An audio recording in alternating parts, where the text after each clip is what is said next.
Ha ha ha ha ha. This is your Goof Demon here for a third week in a row. Oh, the frights keep coming and they don't stop coming. Back to the rules, so I hit the ground running. Hopefully not right now, because today Duncan gets spooked. For real. Let's head down where the narrow gauge are actually approaching some sort of dilemma, maybe, and more, yeah. But first, we have a bit of a goof here. Yeah, before we even hear Baldwin ramble on. And apparently, no one notices this, but we have a bit of a red wire under Scarloey. Which is not very usual at all, do you think? Ay, ay, ay. Bad way to start the story. And now we can finally hear Alec ramble on. The little engines were busy clearing their railroad of leaves and broken branches. Peter, Sam, and Rusty often worked together. One day, Rusty helped Peter Sam to a water tower.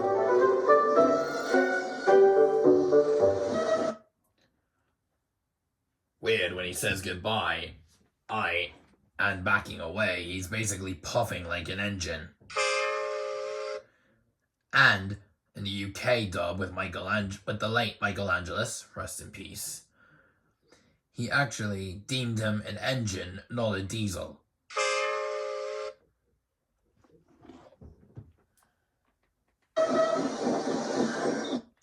Wait a minute, that's 3 goofs in under 20 seconds. Peter Sam felt much better after his long drink, but the freight cars were bored. Let's break away. Their loads were heavy and the couplings old. One snapped.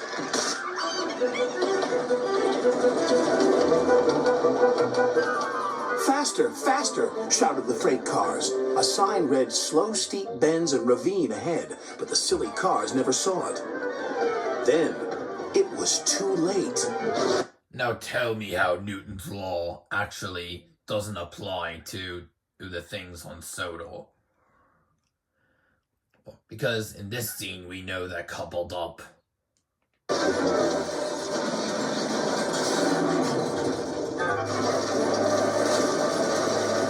How did they separate on their own?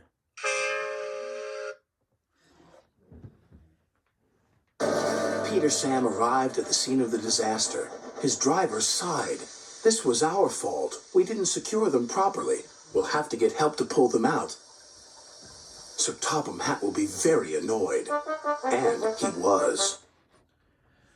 We have a bit of a goof here. Yeah.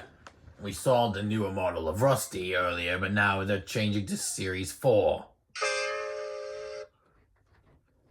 And same with Peter Sam. And Duncan.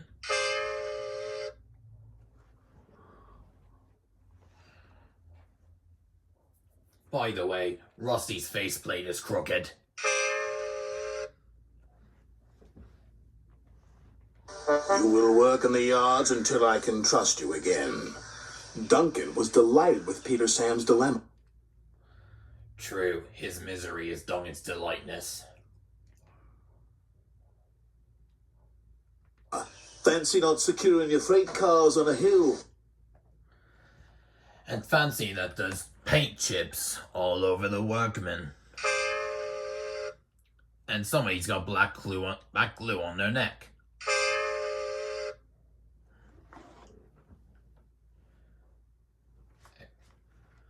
I mean, where did they go wrong with this? They'll come back to spook you and your special funnel. What? Duncan's faceplate moves.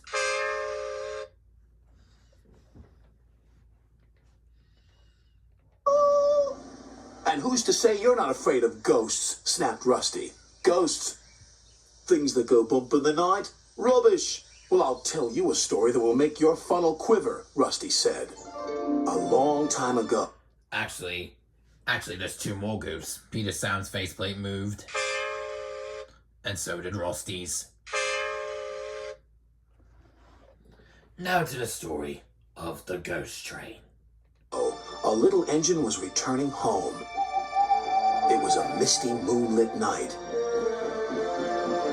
Suddenly, the engine lost control and plunged over the side into the swamps below. Yeah, how did that... Wait a minute, how did the rotation even stop?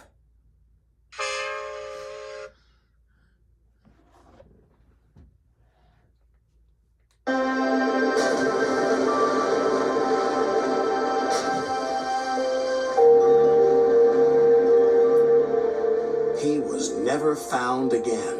But many a workman will tell you that when the moon is full, they have seen the little engine trying to get home. But he never reaches the other side. So what do you think of that, Duncan? Rubbish, replied Duncan. Never mind him, Peter Sam. He'd be frightened if he really saw a ghost. This gave Peter Sam's driver an idea. Let's play a trick on Duncan.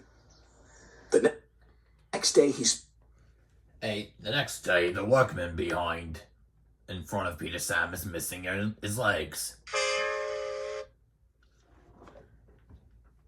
Spoke to Duncan's driver and fireman, who agreed. We'll do it tonight.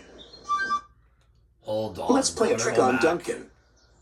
The next day, he spoke to Duncan's driver. Wait a minute, Peter Sam's got wonky eyes. And fireman, who agreed. We'll do it tonight. Duncan had to take coal cars to the slate mines and then bring cars back. Duncan's driver decided as part of the plan to cross the old iron bridge. Haunted bridge. Rubbish, snorted Duncan. It's as tame as a pet rabbit's. I didn't know a singular rabbit was plural.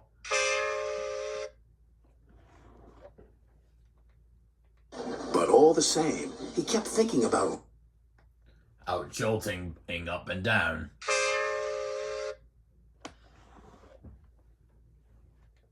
Rusty's story. When dusk fell, he was keen to leave. If we don't go now, Scarloey will take my favorite place in the sheds. We have to collect our cars first, his driver replied. He could see their plan was working because Duncan was nervous. When night fell, they set off. The mists were rising around the old iron bridge. And apparently a slight earthquake's going on over there as well. Duncan whistled, and the sound echoed everywhere.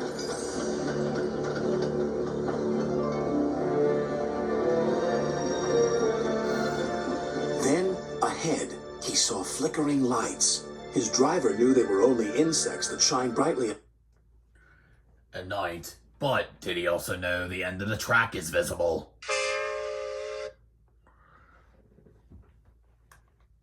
At night, but to Duncan they looked like an engine. Next, his driver secretly threw a rock from the cab into the ravine below. It's the ghost! Take me back! Take me back, please! When Duncan reached the safety of his shed, he closed his eyes tightly. Spooked, are you, Duncan? Laughed his driver. No, I'm asleep. And Duncan refused to open his eyes. He did, though, when he thought his driver wasn't looking, just to make sure that he was still there. If I missed any goofs, leave a comment down below if you dare. Don't forget to like this video if you enjoyed, or else. Same with subscribing as well. Do not forget to subscribe if you haven't done so already. And turn on all post notifications so you will not miss a single upload.